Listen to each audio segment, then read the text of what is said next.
Welcome to our review on X-rays, gamma rays and their uses. So first thing are the X-rays then.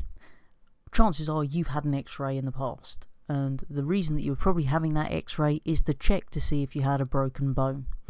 Because that's the primary use of our X-rays there, is to produce an image of bones so that we can check for breaks.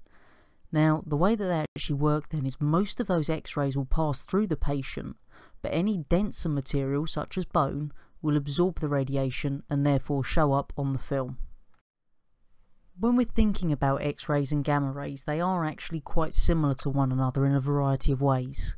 They're both ionizing, they're both types of electromagnetic wave, they both travel very fast, they can both travel through a vacuum, and they both have high frequencies and small wavelengths.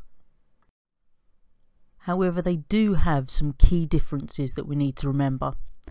First thing is that they're made in very different ways. So our X-rays are produced by fast-moving electrons, whereas our gamma rays come from the radioactive decay of unstable nuclei. One of the favourite questions they ask on the foundation tier paper particularly is the name of the person who takes X-rays in hospitals, and the name of that person is a radiographer, so do remember that.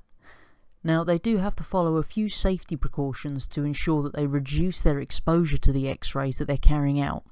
So you may well have noticed that if you've had an X-ray, then the person who's doing them will actually leave the room as they go to take the X-ray. Alternatively, they could stand behind a LED screen. And sometimes if they're unable to leave the room due to the nature of the injuries, then they will wear a LED apron instead to protect them.